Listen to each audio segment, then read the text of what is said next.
एक गांव में खंडरों के पास एक कुआं था। एक व्यक्ति उस कुएं के पास से गुजर रहा होता है। तभी उसे कुएं से बहुत तेज चमकती हुई रोशनी दिखाई देती है। फिर वह उस कुएं में झांक कर देखता है तो उसे कुछ चमकती हुई चीज दिखाई देती है। अरे ये क्या चीज है? ये तो बिल्कुल सोने की तरह लग रही है। फिर वह सूखे हुए पेड़ की मदद से कुएं में उतर जाता है।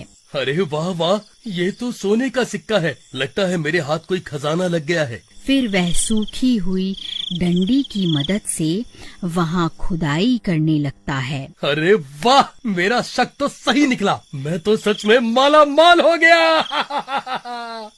फिर वह और सिक्कों के लालच में और गहरा गड्ढा खोद देता है।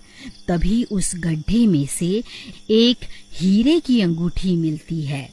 वह उस हीरे की अंगूठी को खींचने की कोशिश करता है तो अंगूठी के साथ साथ पूरा का पूरा हाथ ही बाहर निकल आता है। यह देखकर वह बहुत घबरा जाता है और उस हाथ से अंगूठी निकालकर जल्दी से पेड़ की मदद से कुएं से बाहर निकल जाता है और वहां से भाग जाता है।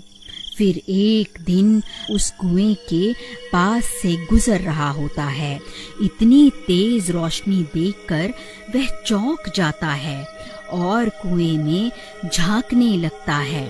तभी वह खूनी हाथ उसे कुएं के अंदर खींच लेता है। अरे कोई मुझे बचाओ! अरे बचाओ बचाओ! मेरी अंगूठी मुझे वापस लौटा दे, वरना तेरे टुकड़े टुकड़े करके खा जाऊंगा। कंकाल भाई, मैं तो सिर्फ इस कुएं में झांक कर देख रहा था।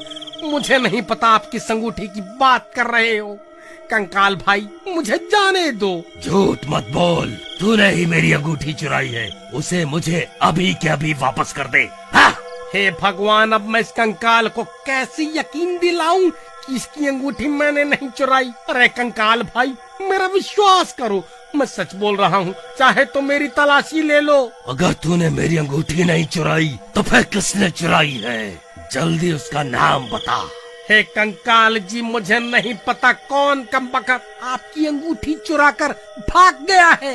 हे भगवान, आज तो बाल बाल बच गया। लेकिन वह हाथ किसका हो सकता है? अरे यार, कहीं वह हाथ किसी भूत प्रेत का तो नहीं था? हे भगवान, कहीं मुझसे कोई गलती तो नहीं हो गई? अजी, ये आपके हाथ में क्या है? अरे वाह, आप तो बड़े छुपे रुस्तम निकले जी। ये अंगूठी मैं तुम्हारे लिए ही तो लाया हूँ। अरे मर गया रे, ये कंकाल तो मुझे जान से मार डालेगा। अरे कंकाल भाई, मुझे छोड़ दो। मुझे मारने से तुम्हें तुम्हारी अंगूठी वापस थोड़े न मिल जाएगी। भाई मुझे छोड़ दो, मैं तुम्हारी अंगूठी ढूंढने में तुम्हारी मदद कर सकता हूँ। मुझे एक दिन का वक्त दे दो, मैं तुम्हारी अंगूठी वापस लाकर दे दूंगा। ठीक है, लेकिन अगर तू एक दिन में वापस नहीं आया तो मैं तुझे सूंघता सूंघता तेरे घर पहुंच जाऊंगा। फिर वहीं तेरे टुकड़े टुकड़े करके तुझे खा जाऊंगा। ठीक है कंकाल जी, मैं कुछ भी करके आपको आपकी अंगूठी वापस ला कर दूंगा। फिर राजू कुएं से निकलकर दुम दबाकर वहां से सीधा अपने गांव भाग जाता है।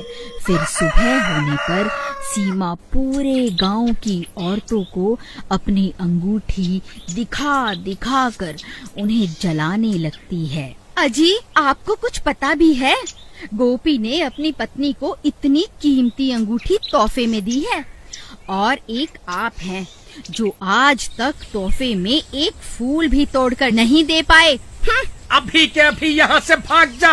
वैसे ही मेरा दिमाग खराब हो रखा है और तुझे तोहफे की पड़ी है। जब देखो चिक चिक चिक चिक करती रहती है। चल भाग यहाँ से। ये कैसे हो सकता है? वह भूखा गोपी तो लोगों से उधार मांगता फिरता है, भला उसके पास इतनी कीमती अंगूठी खरीदने के पैसे कहाँ से आए? जरूर दाल में कुछ काला है। फिर वह भागता भागता गोपी के घर पहुंच जाता है। अरे गोपी कहाँ है? जल्दी बाहर निकल। अरे चोर कहाँ छुप कर बैठा है? जल्दी बाहर निकल। अरे अरे, ये चोर चोर क्या लगा रखा है? सही तो कह रहा हूँ। जल्दी उस गोपी चोर को बाहर भेजो। और जो तुम ये अंगूठी पहनकर पूरे गांव में घूम रही हो ना, ये वही अंगूठी है जो तुम्हारे पति ने उस कंकाल के हाथ से चुराई है। अरे भाई, क्या हो गया? ये सुबह सुबह इतना शोर क्यों मचा रहे हो? देखिए ना, ये कमबख्त राजू बोल रहा है आपने ये अंगूठी किसी कंकाल के हाथ से चुराई है। अरे नहीं नहीं, ये तो मैं शहर से खरीद कर लाया हूँ। राजू, तेरी इतनी हिम्मत, मुझ पर चोरी का इल्जाम लगाता है? मैं अच्छे से जानता हूँ, जब से मैंने अपनी पत्नी को कीमती तोहफा दिया है, तब से तुम सब गाँव वाले जले भुने बैठे हो, इसीलिए अनाप शनाप बातें किए जा रहे हो। ए राजू, चुपचाप यहाँ से जाएगा या धक्के मारकर तुझे यहाँ से निकालूं? फिर राजू परेशान होकर वापस अपने घर आ जाता है। तभी उसकी पत्नी वहाँ आ जाती है और उसे परेशान देखकर उससे परेशानी का कारण पूछती है। फिर राजू उसे पूरी बात बताता है। अरे दैया रे दैया, हम ये किस मुसीबत में फंस गए। अजी आप अभी के अभी उस सीमा से अंगूठी लेकर उस भूत को वापस कर आओ, नहीं तो रात होते ही वह भूत यहाँ आ जाएगा। अरे भगवान, मैं गोपी के घर गया था, लेकिन उन्होंने मुझे धक्के मारकर घर से बाहर निकाल दिया। अजी मुझे लगता है वह इतनी आसानी से अंगूठी नहीं देने वाली। मेरे पास इसकी एक तरकीब है।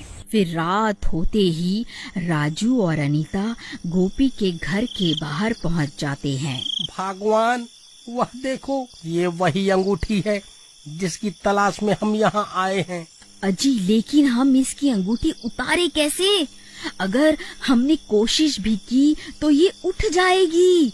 तुम सही कहती हो, हम इसकी अंगूठी निकाल नहीं सकते। मेरे पास एक तरकीब है, क्यों ना हम इसे ही उठाकर उस कुएं के पास रख आएं, जहाँ वह भूत रहता है।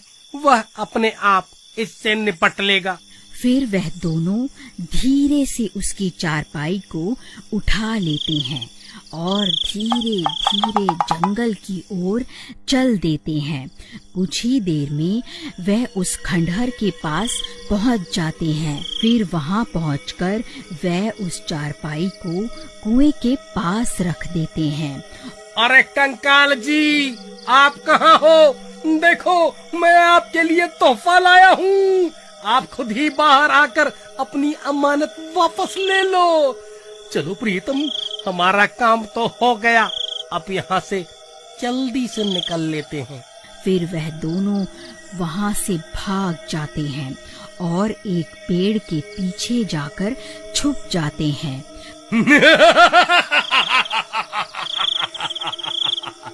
अरे वाह, मैंने तो सिर्फ अपनी अंगूठी मांगी थी, वह गांव वाला तो मेरे लिए एक और तोहफा ले आया।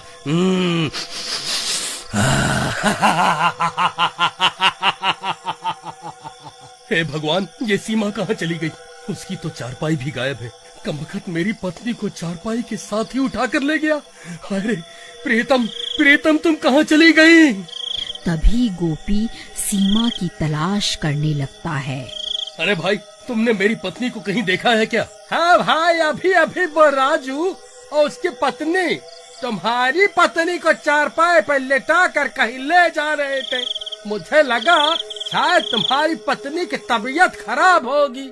हे भगवान, कहीं वह दोनों उस खंडहर की तरफ तो नहीं गए? फिर वह भी भागता भागता उस कुएं के पास पहुंच जाता है और वहां पहुंचकर हैरान रह जाता है। अरे नास मिटो, मेरी पत्नी को उस भूत के हवाले क्यों कराए? अरे मर गई रे, ये मैं कहाँ आ गई? कहीं ये कोई सपना तो नहीं है? नहीं मेरी रानी, ये कोई सपना नहीं है, मैं ही तुम्हारा राजा हूँ। तभी तो तुमने मेरी दी हुई अंगूठी पहनी है। चलो अब कुएं में चलते हैं, अब से वही तुम्हारा नया घर है। फिर वह कंकाल सीमा को अपने कंधों पर उठा लेता है और उसे कुएं में ले जाता है। अगर आप आगे की कहानी देखना चाहते हैं तो कमेंट करके जरूर बताएं।